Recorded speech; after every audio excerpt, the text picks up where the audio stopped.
आप सबका दिल से स्वागत है। यूएस से कोलोराडो की बात है। एक माँ अपने बच्चों के साथ ड्राइव कर रही थी। माँ का ध्यान पूरा ड्राइविंग में है। पीछे 3 साल का लड़का बैठा है जिसका नाम नोआ है। पहले तो वो बहुत मस्ती कर रहा था, बट अचानक वो उसकी माँ को बुलाने लगा, मॉम मॉम मॉम।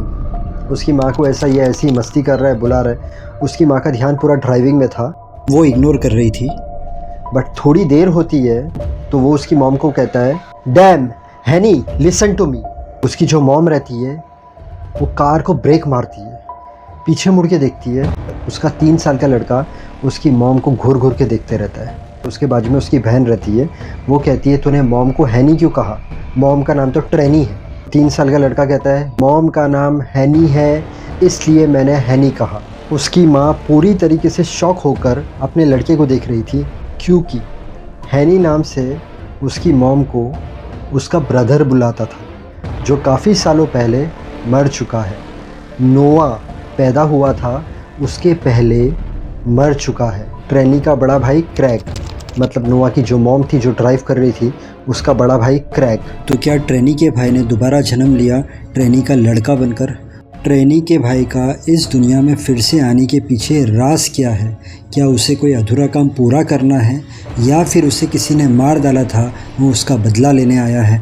जब ये बात ट्रेनी की माँ को पता चलेगी तो क्या होगा? तो आज की कहानी बहुत अलग है। हम कह सकते हैं पुनर्जन्म की कहानी है।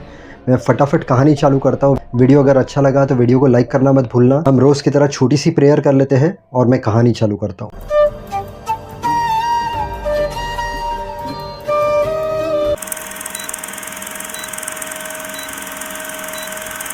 क्रैग पॉल सिमोन, इसका जन्म होता है सितंबर 22, 1969।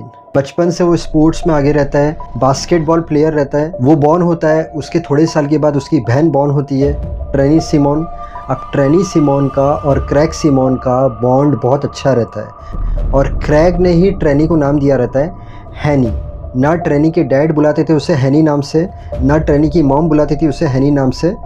सिर्फ क्रैग बुलाता था हैनी नाम से, और हमेशा उसे ऐसे ही कहता था, हैनी लिसन टू मी, हैनी लिसन टू मी। क्रैग के डैड पॉल, क्रैग की मॉम मैरी, ये लोग बहुत प्यार करते थे क्रैग से। क्रैग और ट्रेनी बड़े होते जा रहे थे। 4 सितंबर 1993, क्रैग तब 23 इयर्स का हो गया था। क्रैग अपने फ्रेंड्स के साथ एक कॉन्सर्ट में जाता है, वहाँ पर पार्टी भी होती है, मिलता है लोगों से, बहुत खुश होता है। वो लोग पीते भी है। 5 सितंबर 1993, दिन रहता है संडे। अब सुबह के 3:20 होते हैं। उस वक्त क्रैग की मॉम की आंखें खुलती है, वो विंडो में आती है। विंडो में आकर देखती है तो क्रैग की कार नहीं होती। अब वो सोच में पड़ जाती है कि मेरा लड़का सुबह के 3 बज गए, अब तक आया नहीं है। बहुत सोचती है।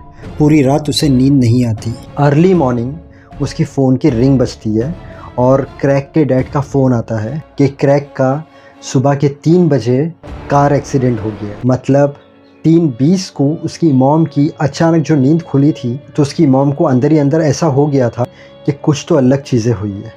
क्रैग की मॉम, क्रैग की सिस्टर, क्रैग के डैड, वो लोग वहाँ पर जाते हैं तो कार पूरी तरीके से जल चुकी थी। क्रैग मर चुका था 23 इयर्स की एज में। ट्रेनी क्रैग के बहुत क्लोज थी, वो सिचुएशन को हैंडल ही नहीं कर पाती।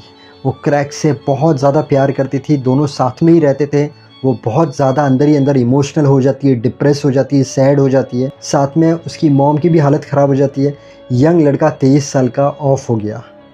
अब टाइम आगे बढ़ता है। ट्रेनी क्रैग की सिस्टर, उसकी मैरिज होती है। ट्रेनी को लड़का बॉर्न होता है 1998 में, जिसका नाम रखा जाता है नोआ, और ट्रेनी का भाई क्रैग मरा था 1993 में। अब क्रैग की जो मॉम थी मैरी, वो और क्रैग की जो सिस्टर रहती है ट्रेनी, वो दोनों मिलकर डिसाइड करते हैं कि हम नोआ के सामने, मतलब ट्रेनी के जो बच्चे लोग हैं, लड़का और लड़की, उसके सामने हम लोग क्रैग की कभी कोई बात ही नहीं करेंगे। ट्रेनी का पूरा ध्यान डाइवर्ट हो जाता है अपने बच्चे लोगों को बड़ा करने में, और ट्रेनी कार में, जो मैंने आपको शुरुआत में बताया था, कार में अपने बच्चों के साथ ड्राइव करके जा रही थी। पीछे नोआ बैठा था और नोआ की सिस्टर बैठी थी। और अचानक नोआ ने, जब ट्रेनी उसे सुन नहीं रही थी, तो उसे कहता है, डैम हैनी लिसन टू मी। बस ट्रेनी शॉक हो गई कि हैनी नाम से तो मेरा भाई मुझे बुलाता था, तो इसने कैसे हैनी नाम से मुझे बुलाया? हमने तो कभी इसे कुछ बताया नहीं है मेरे ब्रदर के बारे में। तो नोवा को मेरा ब्रदर जो मुझे बुलाता था, वो नाम नोवा को कैसे पता चला? ट्रेनी फटाफट कॉल करती है अपनी मॉम को और रोने लग जाती है। उसकी मॉम कहती है क्या हुआ? रो रही है, बात नहीं कर रही है। उसकी मॉम कहती है क्या हुआ? ट्रेनी कहती है नोवा ने मुझे हैनी लिसन टू मी ऐसे करके बुलाया। अब उसकी मॉम रहती है, वो कहती है कि ओके ठीक है, कोई मूवी में देख लिया होगा, कुछ होगा, तू इतना सब सीरियसली मत ले। उसकी मॉम इतना कुछ मानती नहीं है। अब थोड़े दिन के बाद ट्रेनी अपने हस्बैंड के साथ नोवा को लेकर एक रेस्टोरेंट में जाती है। अब उस रेस्टोरेंट में क्या होता है, नोवा चेयर पर खड़ा हो जाता है और ऐसे इशारा करता है और उसकी मॉम को कहता है, ट्रेनी को कहता है मैं यहाँ पर था मरने से पहले। तो ट्रेनी उसे देखती है फिर से और ट्रेनी उसे कहती है यहाँ पर था मतलब कहाँ पर? ये रेस्टोरेंट में था? तो वो कहता है नहीं, मैं अर्थ पे था मरने से पहले। और फिर वो बताता है मैं रोड पर जा रहा था और मेरी कार का एक्सीडेंट हो गया था। अब ट्रेनी की हालत ख़राब। अब ट्रेनी क्लियर हो जाती है कि भाई ये तो लगता है कि मेरे ब्रदर का पुनर्जन्म लेकर पैदा हुआ है। बट 3 साल तक इसने कुछ नहीं कहा और अचानक ये अभी क्यों ये सब बातें कर रहा है? ट्रेनी फिर से उसकी मॉम के साथ बात करती है, लेकिन इस बार भी उसकी मॉम यकीन नहीं करती। और आहिस्ते आहिस्ते वो लोग नोवा के नेचर में देखते हैं कि वो भी एग्रेसिव बनते जाता है। मतलब जैसे क्रैक था वैसा ही नेचर नोवा का होते जा रहा था, ट्रेनी के लड़के का। अब नोवा होता है 7 साल का। वो आता है अपनी नानी के घर पर और रात में नानी जब उसके पास आती है तो नानी को कहता है मुझे वो फ्रॉगी दो ना, येलो कलर का, जिसे लेकर मैं हमेशा सोता था। नोवा की नानी शॉक, क्यों? क्रैक जो था वो येलो कलर का फ्रॉगी लेके सोता था और उसे वो येलो कलर का फ्रॉगी दिया था उसकी आंट ने। टॉय था, हैंडमेड था। अब उसकी नानी जाती है, क्रैक का वो जो टॉय रहता है वो निकालती है और ला कर देती है नोवा को। नोवा जैसे उसे पकड़ता है, आँख उसकी बड़ी बड़ी हो जाती है, खुश हो जाता है और उसे हक करके सोता है। बस ट्रेनी को बुलाया उसने हैनी नाम से। उसने खुद ने बताया कि वो रोड पर उसका एक्सीडेंट हुआ था। अब तक उसकी नानी को बिलीव नहीं था, बट ये फ्रॉगी की बात आई कि फ्रॉगी को हक करके सोया। वो लोग क्लियर हो जाते हैं कि उनका लड़का क्रैक जो काफ़ी साल पहले मर गया था वो फिर से आ गया है। वो लोग को ऐसा लगता है शायद कोई अधूरा काम है वो पूरा करने आया है।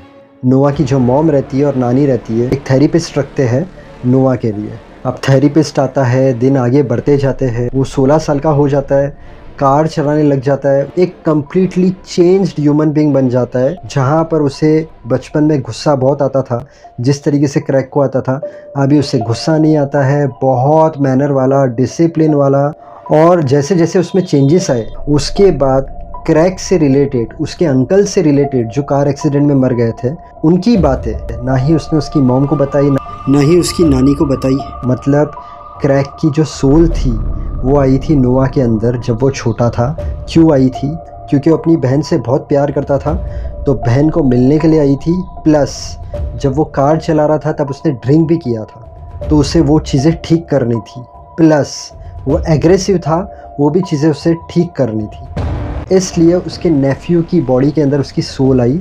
बट जब उसकी मॉम लोग ने थेरेपिस्ट लोग को बताया और थेरेपिस्ट ने जब उसकी एग्रेसिवनेस निकाली, उसे बहुत ज़्यादा डिसिप्लिन सिखाई, वो 16 साल का हुआ, उसने ड्राइविंग सीखी। ड्राइविंग करते वक्त भी वो बहुत केयरफुली ड्राइविंग करता था। अब ये सब चीज़ें जो क्रैक में थी वो चेंज हो गई।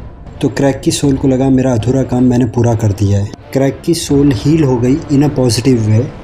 तो क्रैक की सोल नोवा की बॉडी को छोड़कर चली गई। मैं आपको नोवा की छोटी सी क्लिप बताता हूँ। I do believe I was my uncle. Never met my uncle, so there's no way I would be able to know all those. The reason that he came back as me is because he messed up and he wants me to make it right and carry on from what he left over. आप अगर पहली बार मेरे channel पर आए हो तो यहाँ पर मैंने थंबनेल डाला है। मेरे चैनल पर आपको ऐसी सच्ची कहानियाँ मिलेगी, सस्पेंस, मिस्ट्री, एक्टर्स की लाइफ स्टोरी, टाइम ट्रैवलर की स्टोरी। तो आपको जब भी टाइम मिले ये सब कहानियाँ देखना, आपको अच्छी लगेगी। Thank you so much. God bless and wish you a very happy life.